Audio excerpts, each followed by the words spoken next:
بسم الله الرحمن الرحيم.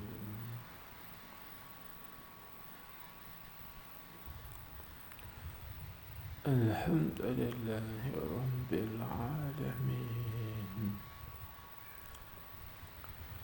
والصلاة والسلام على أشرف الأنبياء والمرسلين، سيدنا ومولانا محمد وعلى آله وصحبه أجمعين. سبحانك لا علم لنا إلا ما علمتنا إنك أنت العليم الحكيم.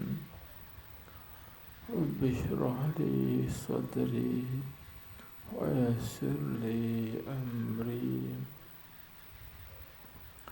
واحلل عقدة من لساني يفقه قولي. اللهم صل على سيدنا محمد الفاتح لما أغلق والخاتم لما سبق آثر الحق بالحق والهادي إلى صراطك المستقيم وعلى آله حق قدره ومقداره العظيم. صلاة تفتح لنا بها أبواب الرضا والتيسير وتغلق بها عنا أبواب الشر والتعسير، وتكون لنا بها وليا ونصيرا. أنت ولينا ومولانا، ونعم المولى ونعم النصير.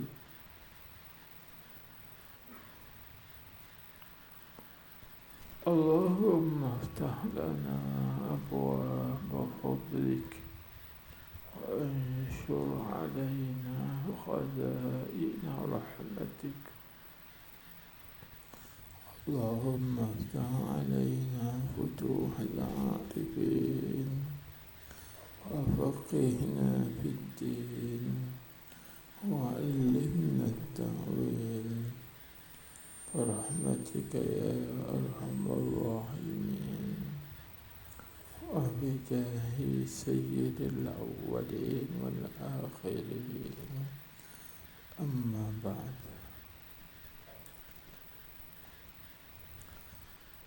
وقال المؤلف حفظه الله تعالى ونفعنا به وبعلومه وبركاته في الدارين آمين يا رب العالمين. Kata muallif, katanya bertaubat kepada Allah ila akhir. Bermula taubat itu atas 3 bahagian. Pertamanya, taubatul muridin al-mubtadi'in, taubat daripada muharramat sekalian muharramat.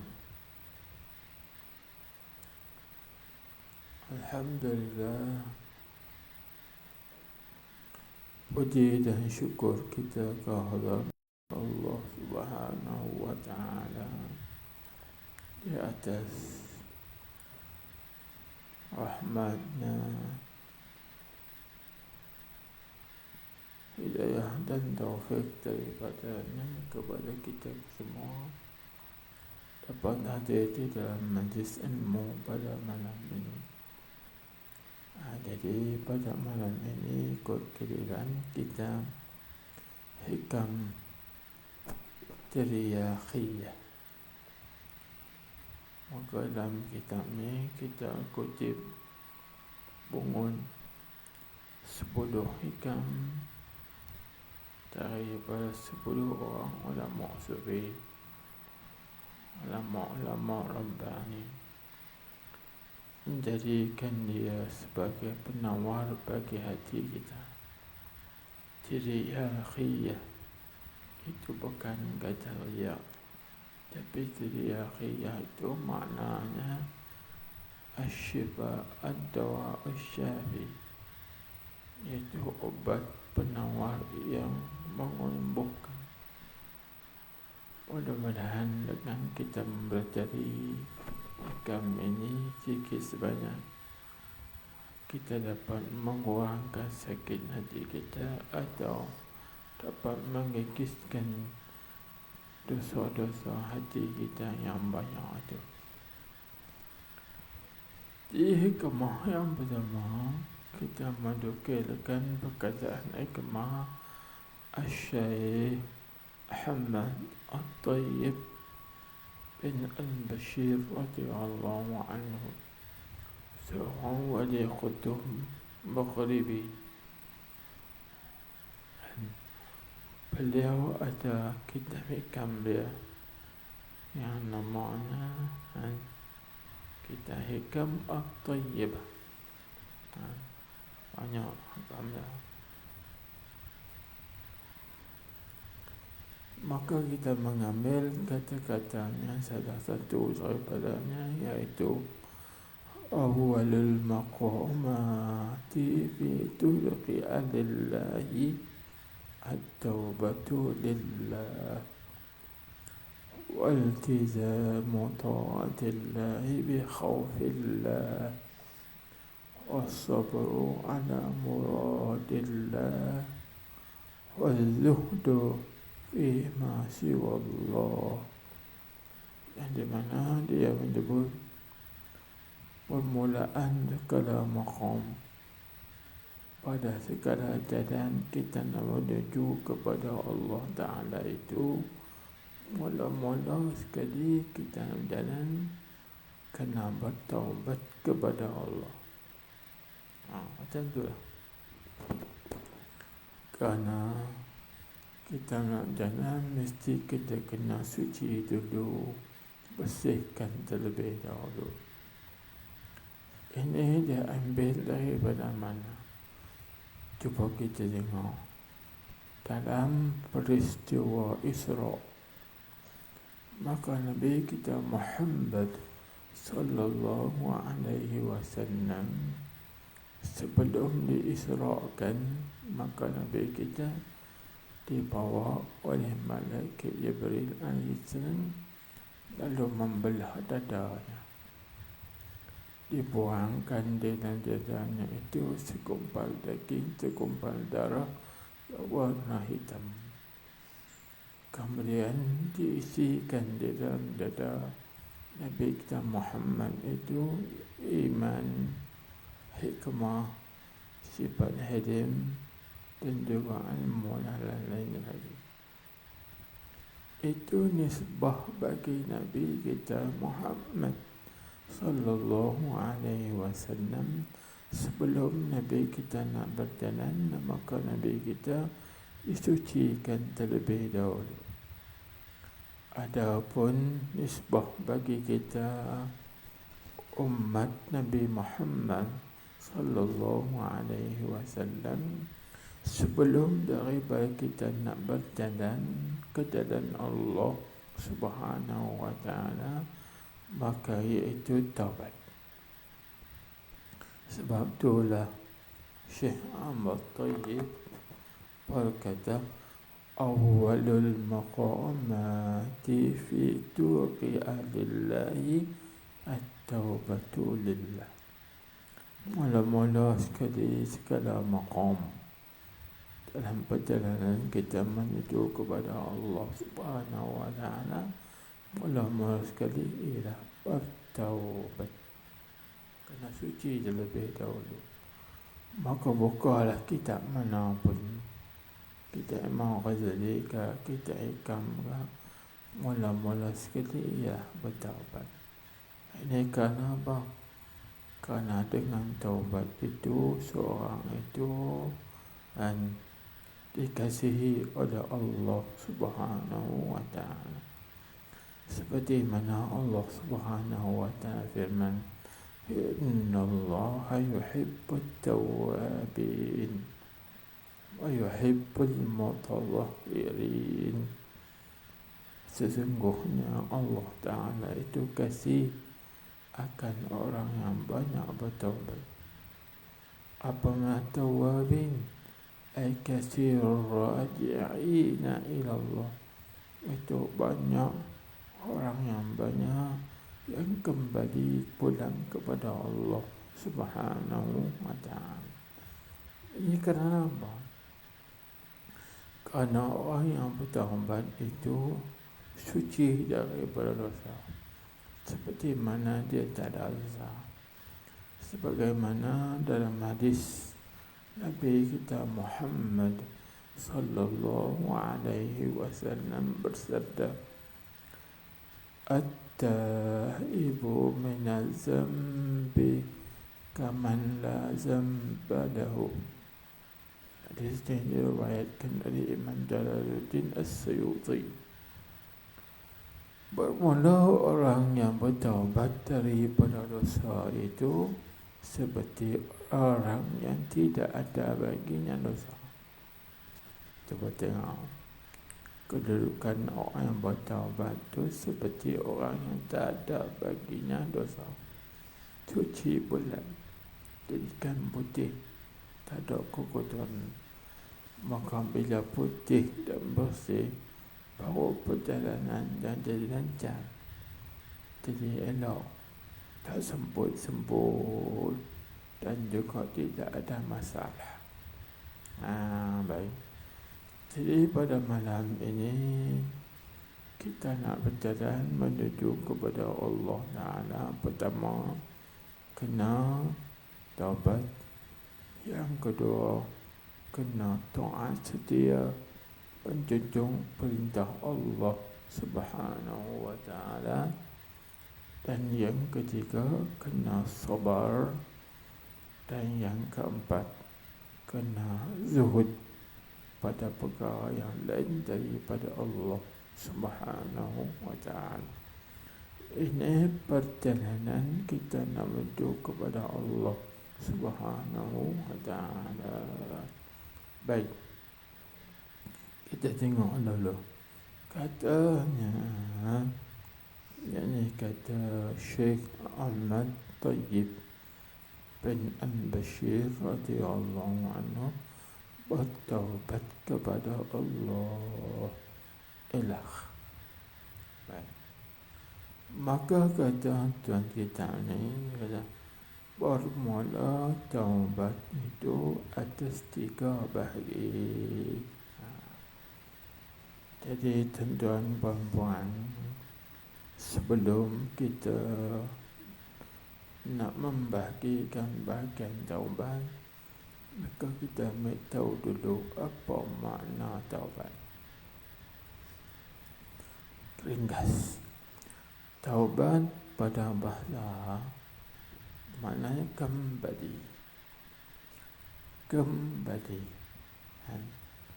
Jadi orang kembali balik ke pangkal jalan, itu pada bahasa dengan bertaubat. Sebab tabah yatubu taubatan iza raja'a. Maknanya segi bahasa, tabah yatubu taubatan, maknanya iza raja'a, apabila kembali ia, apabila pulang ia. Itu makna taubah dari sudut bahasa. Dapat tahu balik itu taubat. Maka taubat pada bahasa itu lebih umum. Sekali lagi kita nak taubat, sebab tuan-tuan lagi kepada Malaysia lagi semua nak pulang balik ke rumah kan. Jadi taubat semua tuan-tuan dah bertaubat belakang nak pulang balik ke rumah tu bertaubat kan. Malam ni kita main pondok Gajah Seraya. Selagi lepas pengajian lagi aku nak balik ke rumahku, kita bertaubat itu pada bahasa. Adapun pada istilah syarak, taubat itu iaitu ma istajma'a fihi salasu arkanin. Mastajma'a fihi salasu arkanin, iaitu barang yang terhimpun padanya 3 rukun. Bila cukup 3 rukun ni baru dinamakan taubat pada istilah syarak. Tu. Apa dia 3 rukun tu? Yang pertamanya iaitu an-nadam. Dia menyesal. Dia menyesal kerana Allah Subhanahu wa ta'ala. Syaratnya selesai kerana Allah, bukan kerana sesuatu yang lain. Kalau kerana yang lain daripada kerana Allah, tidak sah. Syarat yang kedua, dia kena meninggalkan maksiat yang ia bertaubat daripadanya itu. Al-iqla', dia kena meninggalkan, cabut maksiat yang ia bertaubat daripadanya. Kalau dia taubat tapi dia buat pula, kenapa tak sah taubatnya?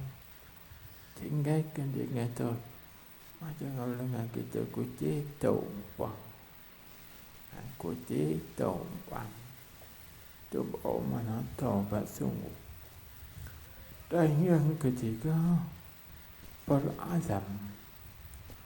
Al-azmu alla ya'uda ilaihi abada, iaitu dia berazam bahawa dia tidak kembali mengerjakan dosa yang dia taubat itu. Kalau dia lepas taubat, dia ada cita-cita, dia ada angan-angan dalam hatinya, aku nak buat balik,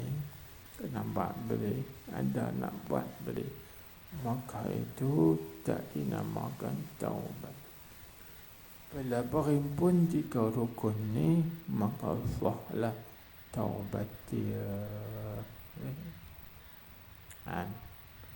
Maka pada kita baik 3 rukun ni, yang ni jika dosa dia antara dia dengan Allah Subhanahu wa ta'ala.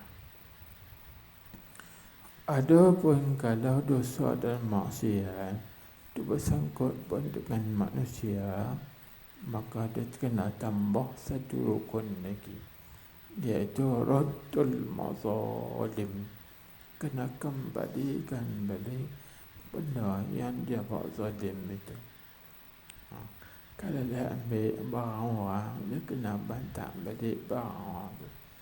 Kalau barang itu ada lagi, dia minta maaf, minta halal. Tapi kalau barang itu tak ada, dia kena ganti. Kalau dia boleh ganti, kalau dia ganti, dia minta cara dengan mana, dengan orang yang dia buat salah. Gitu. Ini ringkas.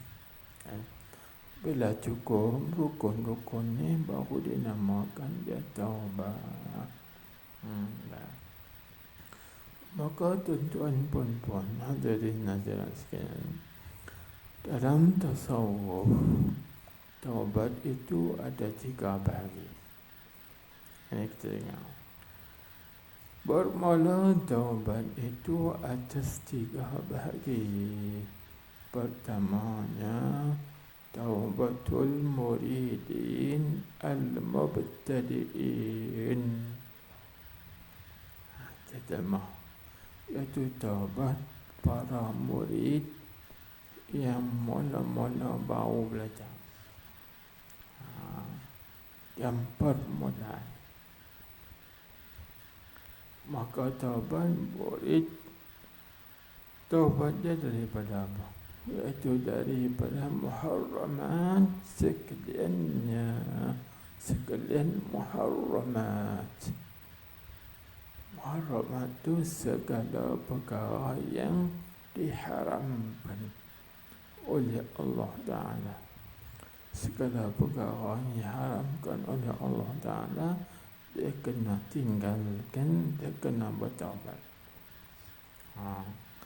Itulah kerana segala perkara yang diharamkan oleh Allah Ta'ala itu bukan satu, banyak. Segala benda yang diharamkan dalam bab, tengok, dalam ibadat kena tinggalkan, dalam muamalat kena tinggalkan. Perkara yang diharamkan dalam pernikahan dan nikah kahwin juga kena tinggalkan. Perkara yang haram dalam bab jinayat juga kita kena tinggalkan. Saya kata semua aspek perkara yang diharamkan dalam ibadat. Apabila perkara yang haram dalam bab ibadat, dia kena taubat. Begitu juga ada juga perkara yang diharamkan di dalam bab muamalah, maka jangan dikerjakan. Dan begitu juga ada perkara yang diharamkan dalam bab jinayah, kena tinggalkan. Begitu juga dalam hudud, kena tinggalkan. Terakhir berapa bab tu?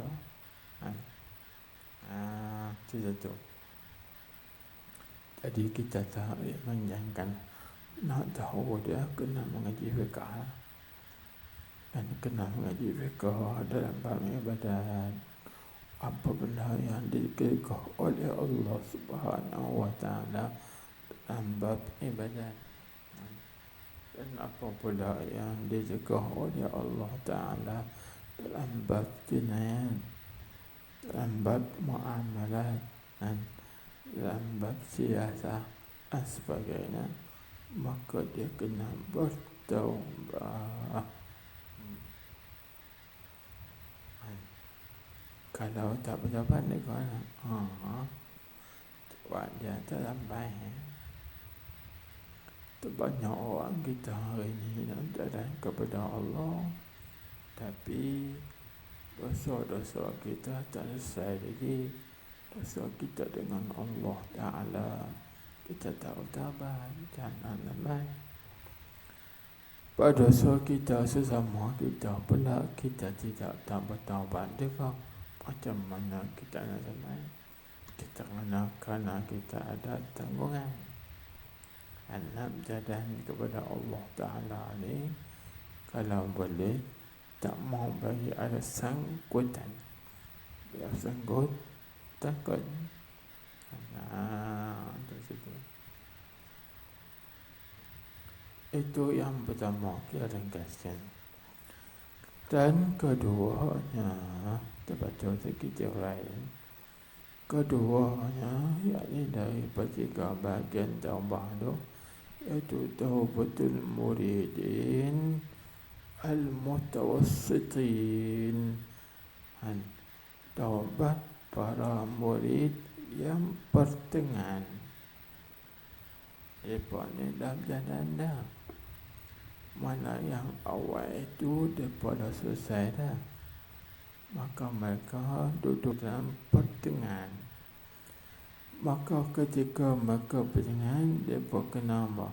Iaitu taubat daripada makruhat sekalian,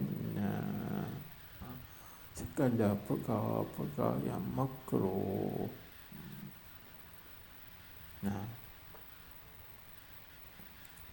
Kalau begitu, ada qaul ulama yang kata isap rokok haram, dia kena bertaubat daripada isap rokok. Baik, dia kata pula, aku pakai qaul ulama yang kata isap rokok itu makruh, pun juga kena bertaubat dari benda-benda yang makruh. Apa lagi benda yang makruh? Banyak lagi benda yang makruh. Sampai tahu tu. Pasal apa dia kata benda makruh ni kita kena taubat dia. Kerana makruh ni bila berlebih-lebihan dia akan terlanjak kepada yang haram. Sebab tu dah kita bertaubat dari benda makruh. Bila taubat benda makruh, insya-Allah benda yang haram kita dapat. Dan tadi kita taubat dari benda-benda yang haram, makruh kita buat lagi. Kemudian kita naik satu darkah lagi, iaitu kita bertaubat benda yang makruh. Kita bertaubat benda yang makruh, haram dapat dah. Kerana yang makruh itulah bila kita melampaui mengejarnya dan nak membawa kepada yang haram. Dapat benda yang makruh. Baik. 2. Maka benda yang haram para rasul, para nabi alaihi wassalatu wassalam mereka tak buat. Dan pada yang makruh pun mereka tak buat. Kita ini disuruh ikut para nabi dan para rasul. Maka perjalanan ulama sufi adalah perjalanan para nabi-nabi dan rasul. Walaupun ulama sufi ini bukan nabi dan rasul, tapi mereka dah yang mewarisi perjalanan para nabi dan para rasul alaihi wasallam. Kalau gitu, kalau kita nak ikut Tariq ahli sufi, jalanan ahli sufi, maka kita kena bertaubat daripada yang haram. Kemudian kita latih daripada bertaubat daripada benda yang makruh. Hanya berlaku kepada kita ni 2 saja atau 3 saja, iaitu wajib dan sunat. Kerana perbuatan para nabi dan rasul hanya berkeliling atas 2 saja. Wa imma perbuatan mereka, perkataan mereka wajib, wa imma perbuatan mereka atau perbuatan mereka sunat. 2 tu. Tak ada yang ketiga.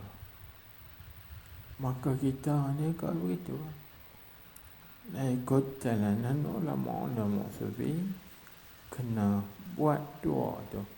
Perbuatan kita, perkataan kita, gerak-geri kita ini yang berkaitan antara wajib dan sunat. Yang tu jangan bagi ada haram sama sekali. Lah walaupun makruh tu tak besar, tapi dengan makruh tu jadi sia-sia.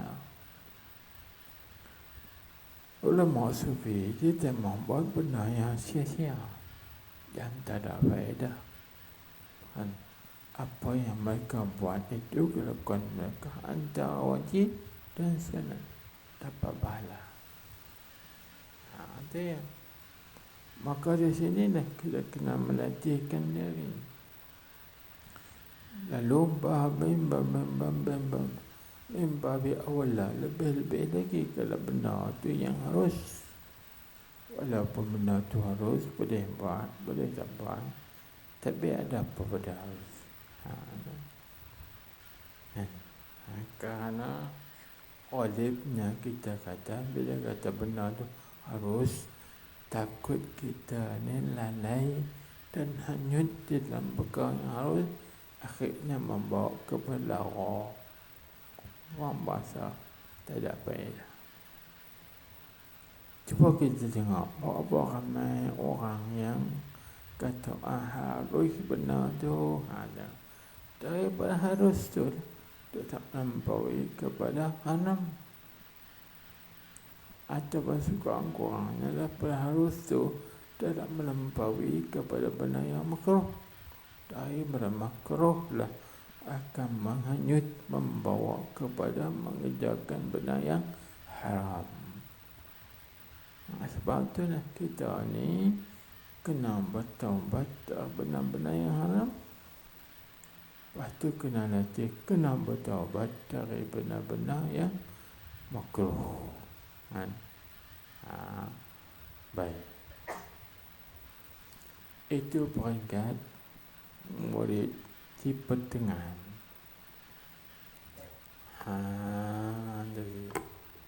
Baik.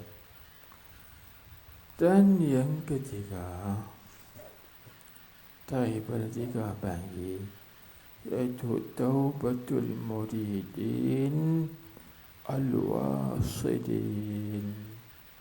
iaitu taubat murid yang sampai mereka itu kepada Allah. Jadi murid yang dah sampai kepada Allah, dia taubat daripada apa? Itu dia taubat daripada setiap kelalaian daripada Allah Ta'ala.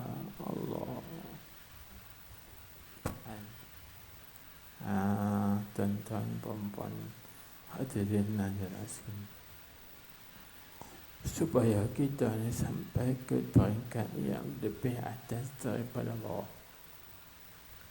Daripada yang pertama naik ke tahap kedua, daripada tahap kedua naik ke tahap ketiga. Biasa tak kita dengar? Ini pertama sekali saya buat kelak. Saya tak pernah kelak ni. Dia buat kelak. Orang yang lupa pada Allah Ta'ala itu orang yang fasik.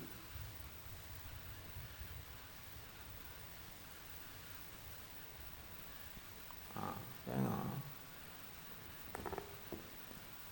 Kalau satu jam dia lupa pada Allah Ta'ala, 1 jam dia fasik.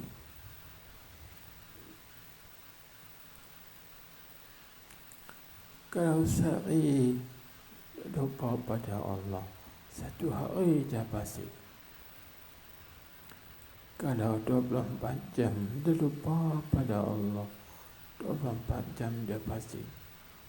Kalau setiap hari dia lupa pada Allah Ta'ala, setiap hari dia fasik. Maka fasik itu tuan-tuan berdosa. Berdosa. Kita tengok dalam 1 hari kita lupa kat Tuhan berapa kali?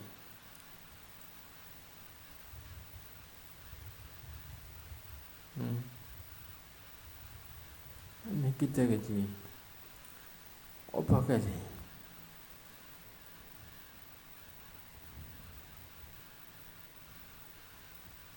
Lupa kat Tuhan itu dosa.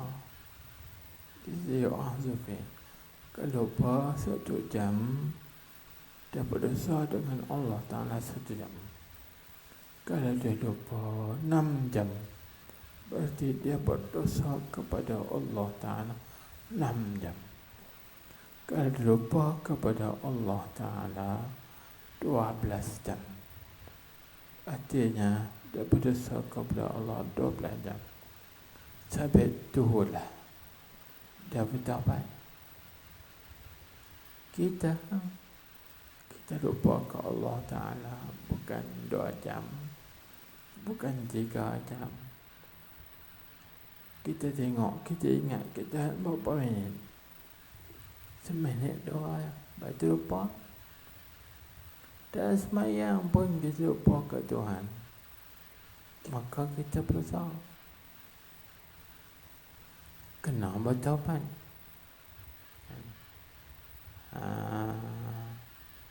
Sebab tu diceritakan bahawa Imam Asy-Syafi'i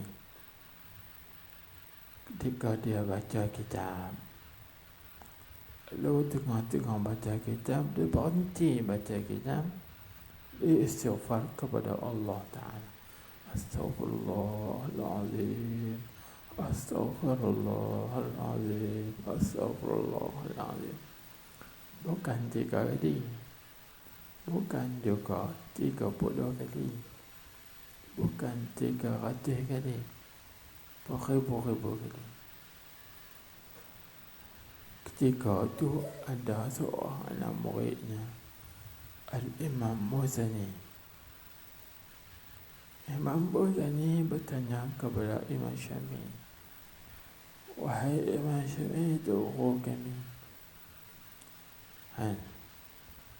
pasal apa engkau beristighfar tengah mengajar?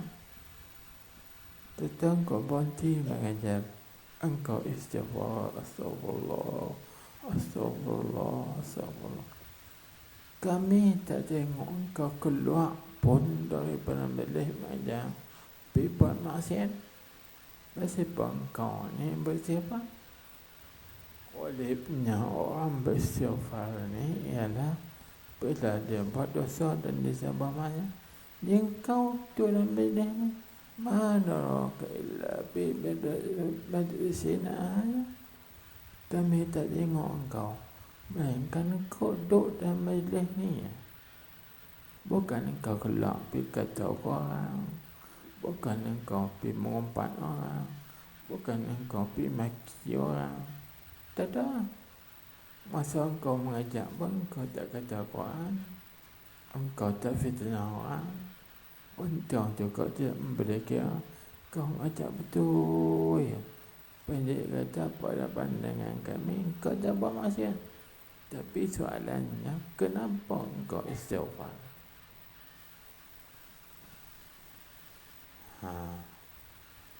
Lalu Imam Syafi'i menjawab, dia kata, "Inni nasitullah burhatan." Sesungguhnya aku lupa kepada Allah 1 detik. Coba tengok. Imam Syafi'i dia lupa ke Tuhan 1 detik saja. Itu dosa dia 1 detik. Tapi dia seberapa ribu kali. Kerana apa? Kerana di sini Imam Syafi'i kata orang yang lupa pada Allah Ta'ala itu fasik. Orang fasik ni orang yang mengerja dosa besar dan dosa kecil. Sebab itu Imam Syafi'i lupa ke Tuhan, dia istighfar kepada Allah Subhanahu wa Ta'ala. Dan Allahu Akbar. Halusnya hati Imam Syafi'i. Kita ni Allah. Cuba kita tengok berapa minit kita ingat ke Tuhan.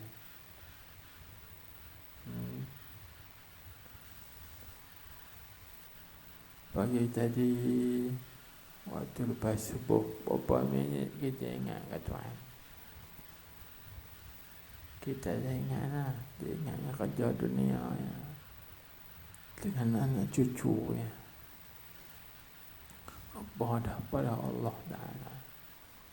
Waktu tengah hari pula aku pada mak ingat Tuhan. Sampai dah semayang pun kita dah ingat ke Tuhan. Habis kata, sedangkan kita semayang untuk ingat Allah. Aqimis salata li zikri. Jadikanlah semayang untuk mengingati aku. Cuba-cuba kita semayang, dan semayang kita diingat Tuhan. Kita diingat benda lain, ingat projek kita, ingat program kita, ingat cita-cita kita. Bahni nak pergi mana, bahni nak buat apa. Allahu Akbar. Ni lah. Maka Imam Syafi'i orang yang sampai kepada Allah Ta'ala, maka taubat dia iaitu dari setiap kelalaian daripada Allah Ta'ala. Kita kena ingat ke Tuhan tu setiap masa, setiap detik, setiap ketika. Sebab itulah dikatakan amal yang paling afdal sekali ialah zikir. Kerana zikir itu amalan yang tak berwaktu. Bahkan dia ada setiap waktu, setiap saat, setiap ketika. Di mana tempat kita berada, di masa mana kita berada. Dan itulah amalan para Nabi. Sebab tu kata amalan yang paling mudah dan amalan yang paling afdal dan amalan yang paling dekat kita kepada Allah Ta'ala ialah zikrullah, mengingati Allah Subhanahu wa Ta'ala. Ini sebagaimana yang ditanyakan oleh Sayyiduna Ali radhiyallahu anhu wa karrama wajah. Ditanya kepada Rasulullah sallallahu alaihi wasallam, ya Rasulullah, ayyul a'mali ashaluha wa afdaluha wa aqrabuha ila Allah. Ya Rasulullah, apakah amalan ashaluha yang paling mudah, wa afdaluha dan juga yang paling afdal, wa aqrabuha dan pendekat kepada Allah Ta'ala. Tiga soalan. Apakah amalan yang paling mudah, dan apakah amalan yang paling afdal, besar pahala, dan apakah amalan yang paling dekat kepada Allah Subhanahu wa Ta'ala. Maka jawab Rasulullah sallallahu alaihi wasallam, ya Ali, alaika bimalazamati zikrillah. Hendaklah engkau sentiasa zikir Allah. Itu amalan yang paling mudah. Pasal apa kata mudah? Pasal dia amalan tak ada waktu.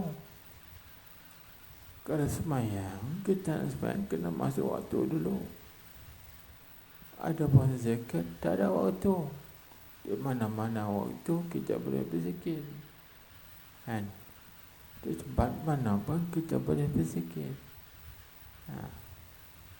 Tengah mengaji pun kita boleh berzikir. Zikir hati. Hati ya Allah, Allah, Allah, Allah, Allah. Kan? Jangan. Paling mudah. Dan juga amalan zikir ni tak perlu kepada wudu, ada wudu lagi bagi. Dan juga tak perlu menghadap kiblat. Kalau menghadap kiblat lagi bagi. Kan? Putih bila melambat. Nak berjalan kaki boleh, nak duduk boleh, nak tidur boleh, nak berdiri boleh. Sepanjang apa posisi, situasi atau keadaan sekalipun, semuanya kita boleh berzikir. Masalahnya kita tak mahu. Kerana hati kita tu dia ingat benda lain, duk sibuk dengan benda lain, azam cita-cita dengan benda lain. Sebab itu kita tak boleh jalan. Sedangkan jalan zikir dan jalan yang paling dekat kita kepada Allah. Karena tu Allah Subhanahu wa Ta'ala menyebut, fazkuruni azkurkum. Ingatlah oleh kamu akan aku, pasti aku ingat kamu. Kalau kita ingat Allah Ta'ala, Allah Ta'ala ingat kita. Terbaik. Bila kita lupa pada Tuhan, maka kita berdosa. Di sisi orang arifin, orang arif billah, kita lupa pada Tuhan, kita dinamakan fasiqin, orang-orang yang fasik. Maka fasik itu berdosa, itu dia bertaubat. Sebab itulah Imam Syafi'i dia bertaubat. Astagfirullah, astagfirullah, astagfirullahaladzim. Habis. Boleh faham? Maka latih tu bila hati kita ni bagi zikir hati, zikir qalbi. Allah, Allah, Allah, Allah, Allah, Allah. Cuba kita latih. Ambil masa dalam sehari, latih tubi dulu setengah jam atau 10 minit. Lepas esok pula tambah lagi 15 minit. Lepas tu kita tambah lagi 30 minit. Kita tambah lagi sejam. Allah, Allah. Bagi hati kita hidup dengan zikir Allah.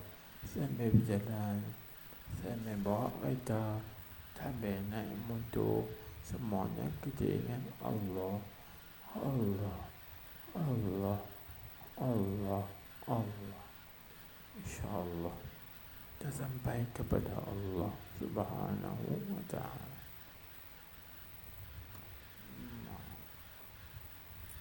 Baik. Jadi tuan-tuan, puan-puan, hadirin hadirat sekalian, kita ni selain daripada Nabi Rasul, selain daripada para malaikat, kita ni bukan maksumun. Kita bukan orang terpelihara daripada dosa. Maka tentu ada kat kita ni dosa. Dosa ni dalam ilmu tauhid, ulama membahagi kepada dua bahagi, iaitu mana dosa kecil dan juga dosa besar. Seperti kata matan jawara, wa indana anna dzunuba qismani sa'irun kabairun basani. Di sisi kita mazhab ada sunnah wal jamaah, dosa-dosa itu ada dua bahagi, dosa-dosa kecil dan juga dosa besar. Itu bahagian yang kedua. Dosa kecil dan dosa besar ni semua wajib hati kita kena bertaubat. Kemudian dosa kecil dan dosa besar ni dibahagikan kepada dua bahagi pula, iaitu ada dosa zahir dan juga dosa batin. Maka dosa zahir tu kita kena bertaubat, dan juga dosa batin pun juga kena bertaubat. Cumanya kita ambil umbi ataupun ibu, bagi segala dosa besar tu ada berapa? Ada 4. Ini kena jaga. Bagi ummahatuz dzunub, ibu segala dosa besar. Ummahatul kabair, ibu segala dosa besar itu ada 4.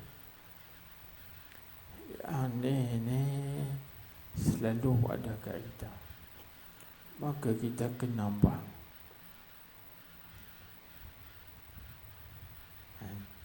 Siapa pun ada kat dia. Apa dia? Agak ada tuan-tuan. Ibu bagi segala dosa itu ada 4. Apa dia?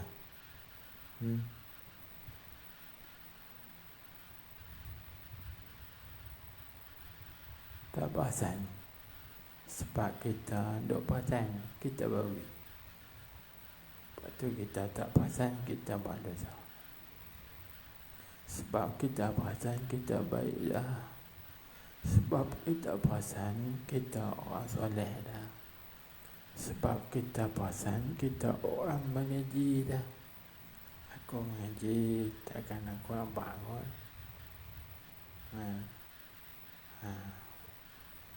Ada 4.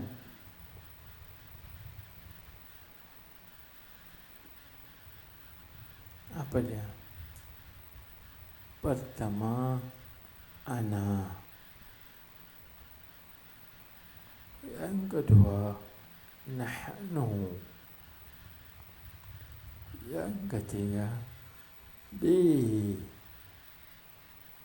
Yang keempat, inti.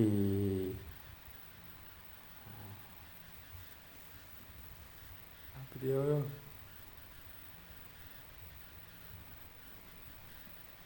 Ana, nahnu, li, indi. Arabnya iaitu saya. Banyak orang kita dok mengaku saya, ana, aku, atau ana. Dan yang kedua, kami, nahnu, kami. Ini kami yang baik, kami yang atok ni, kami yang susun ni, kami. Nahnu, itu 2. Dan yang ketiga, li. Ini pada pandangan aku, pendapat aku, pikiran aku, li. Yang keempat, indi, di sisi aku. Kita banyak ni. Kalau tak ada indi di sisi aku tu mungkin kita tak ada. Dan juga li pun berbeza. Tapi kalau kami, aku, itu banyak. Maka dalam 4 ni yang paling besar sekali apa? Dosa yang paling besar sekali dalam 4 ni. Tak kenal juga. Mana kita tak ambil bahan. Atau kita tak buat. Sebab tu bila kita buat, lepas tu kita tak ambil bahan. Aku dah buat benda tu. Yang paling besar sekali apa? Kata Syekh Abdul Rahman Ash-Shawuri, mursyid yang besar di negeri Syria. Syekh Abdul Rahman Ash-Shawuri.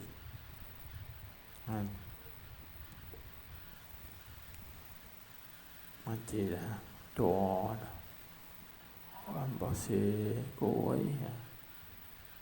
Mujahadah dah sangat kuat. Ya Allah. Syekh Abdul Rahman Ash-Shawuri, dia kata, a'zamun najasati ana. Najis, dosa-dosa yang paling besar sekali, iaitu berkata aku yang buat ni, aku itu, aku ini, aku buat ni dan sebagainya. Orang yang mengaku aku dosa besar sekali. Besar sekali. Pasal apa kita kata 4 ni jangan kita sebut. Cuba tengok dalam Al-Quran. Siapakah orang yang mula-mula berkata ana?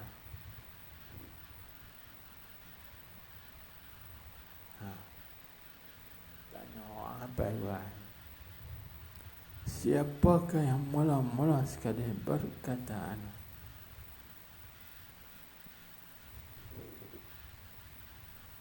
Iblis. pelayan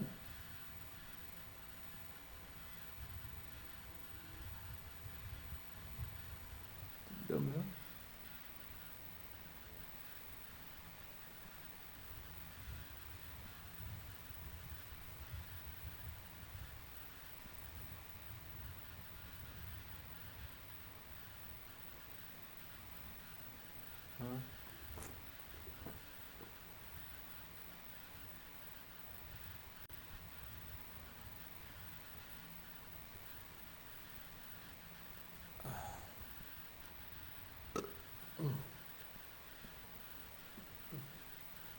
Mana angka أنتسجد لما خلقت بيدي قال أنا خير منه خلقتني من نار وخلقته من طين.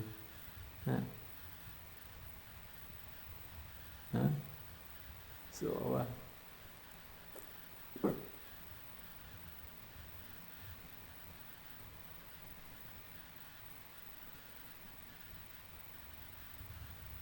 Surah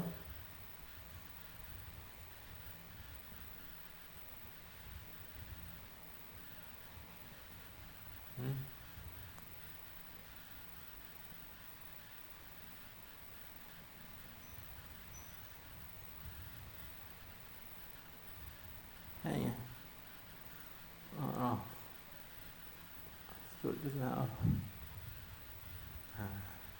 Jadi orang yang mula-mula bercakap dengan anak aku tu iblis. Maka orang yang kita mengaku aku, baik jadi aku. Jadi kita menyerupai iblis. Tidak salah.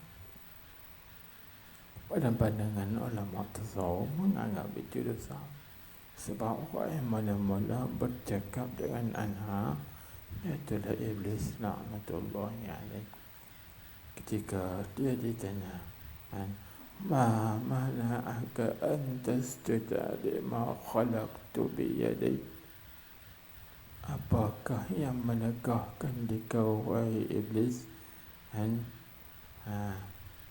Ma mana'aka an tasjuda, apa yang menegahkan dikau?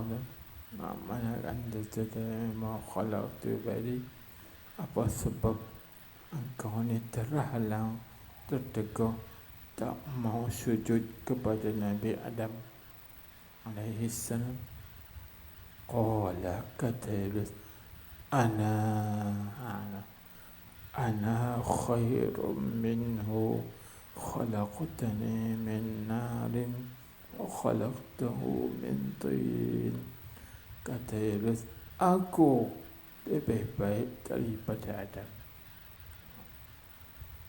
Engkau ciptakan aku daripada api, dan engkau ciptakan Adam daripada tanah. Tanah dengan api dah lebih baik. Tu sombongnya iblis. Maka macam itulah di sisi tasawuf wajib kita kena bertaubat daripada perkataan aku dia. Dan kita tanya pula, siapakah orang yang mula-mula berkata dengan nahnu?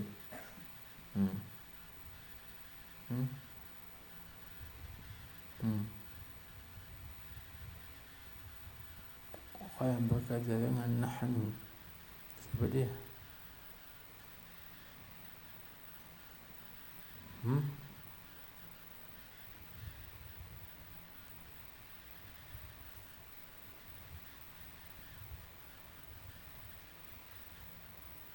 Dalam Quran.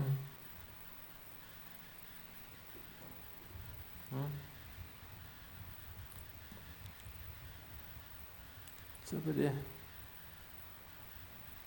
Kami lah. Syaitan. Siapa dia yang atur program ni? Janji elok kami ni.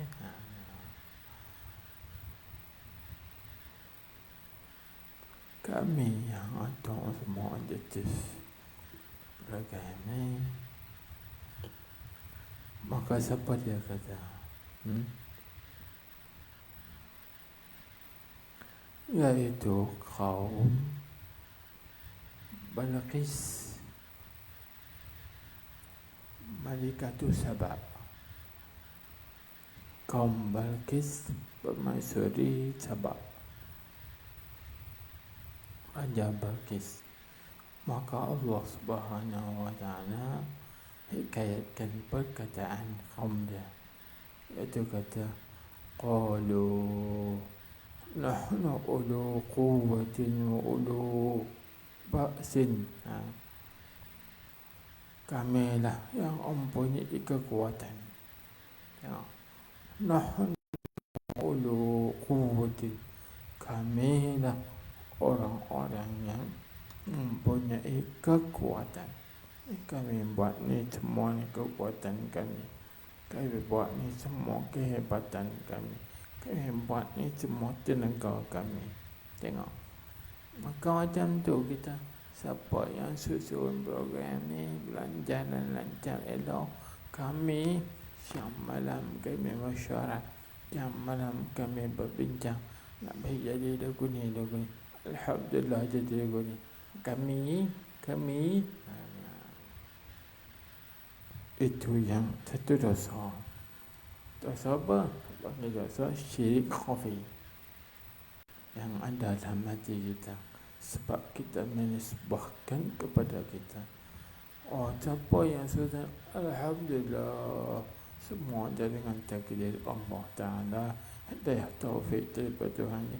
Aku tu tak apa, kita sebut Alhamdulillah. Kami ada engineer kami ada apa lagi lah, atur kami ada sebut ada ketua kami ada orang sekian kami ada orang berpengalaman 20 tahun, macam-macam dia. Kami tu sah. Dan yang ketiga, siapakah orang yang pertama-tama menyebut li bagi aku? Orang yang pertama menyebut li bagi aku, siapa dia?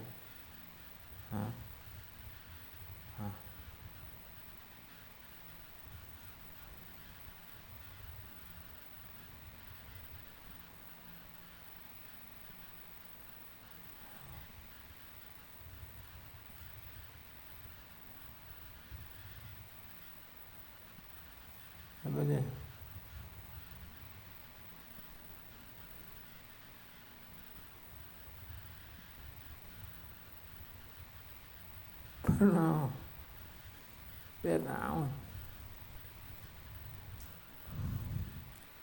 Firaun lah orang yang mula-mula menyebut li bagi aku,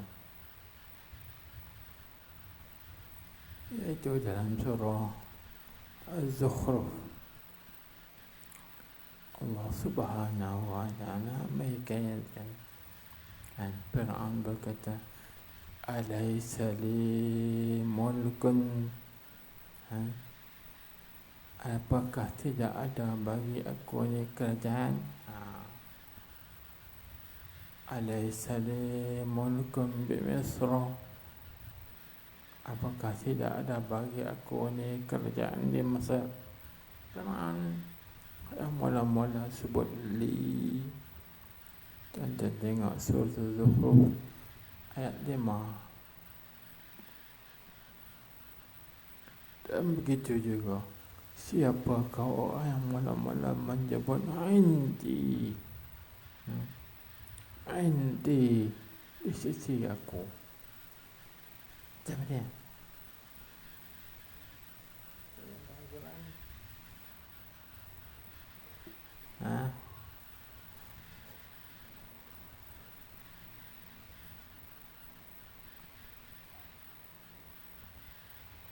Orang yang mula-mula sebut di sisi aku.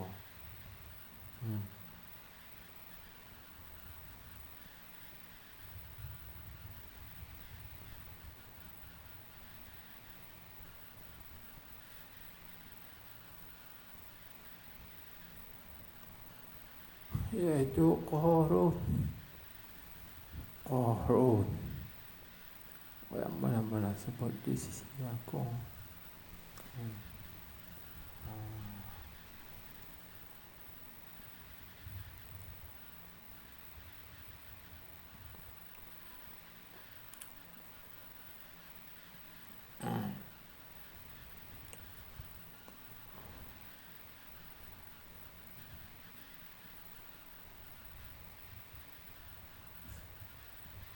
Itu pada yang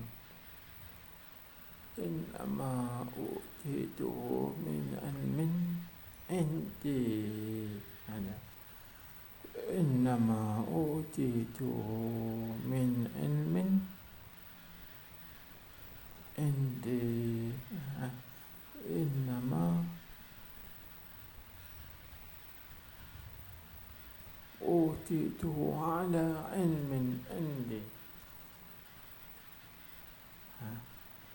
Asalnya aku datangkan dia ada ilmu di sisi aku, pengetahuan aku. Qarun disebut.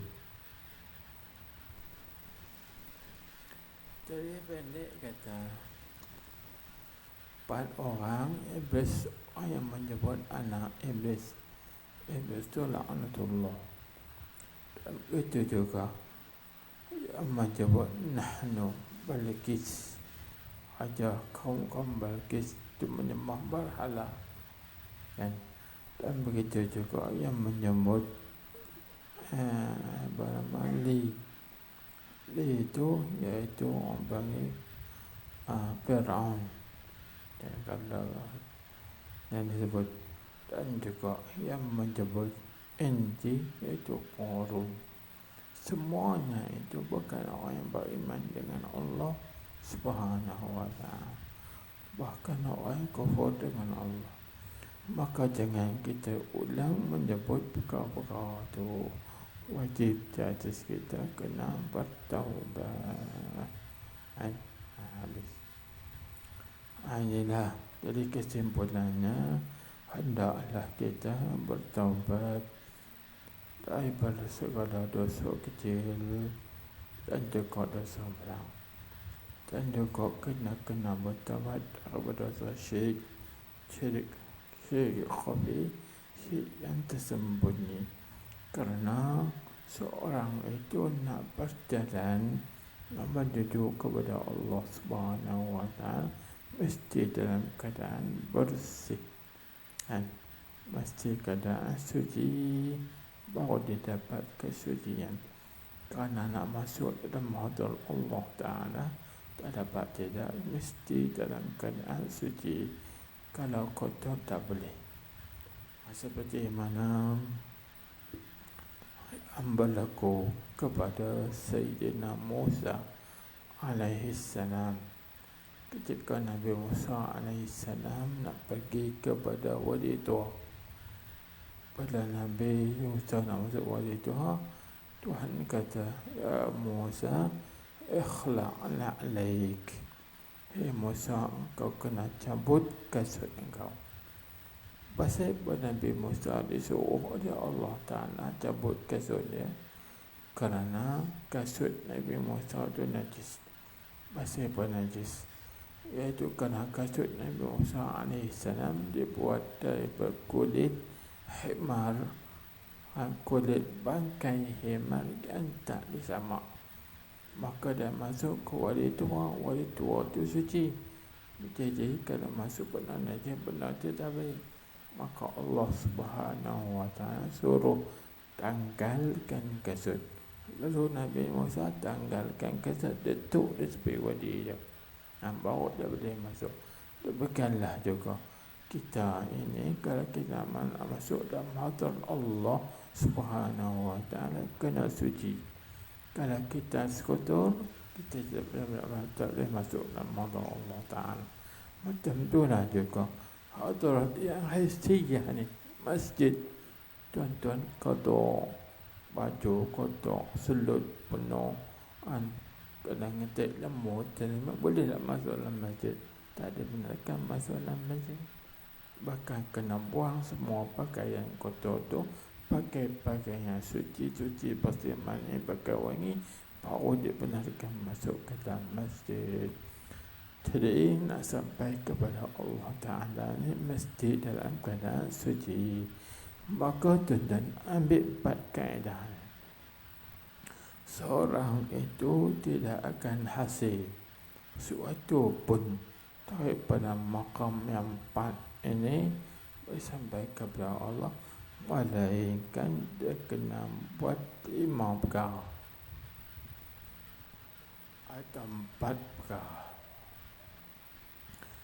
Yang pertama, dia kena takasub, berusaha, bersungguh-sungguh, berusaha. Dan yang kedua, tatallub,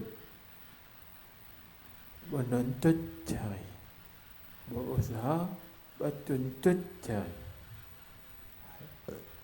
Dan yang ketiga, ijtihad, bersungguh-sungguh, jangan main-main. Dan yang keempat, riyadah, dia kena latih tumbi. Tak latih tumbi tak boleh. Dan yang kelima, dia kena takhliyah. Ini dia kena membuang semua kekotoran, najis-najis, baru dia dapat tahliyah. Lepas daripada lepas tadi, insya-Allah baru dia dapat tajalliyah. Itu 7 lapis. Nak sampai kepada tajalli, kena takasub, berusaha.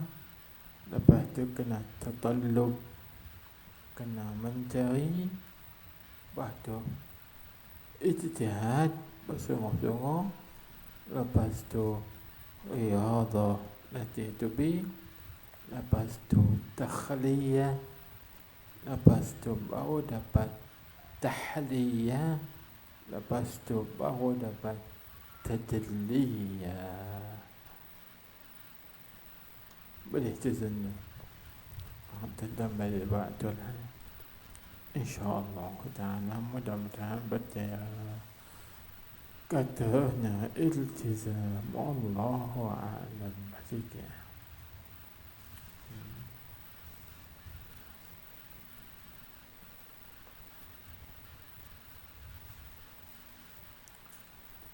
Jadi yang saya ajak malam ni diberi taufik oleh Allah Subhanahu wa ta'ala, kita habaq jalan sekali. Maka jalan tu tuan-tuan kena berjalan pelan-pelan. Jangan bagi sesat jalan. Kalau bahasa nasihat kena tanya orang. Jangan kita berjalan, kau rasa jalan ni betul tak?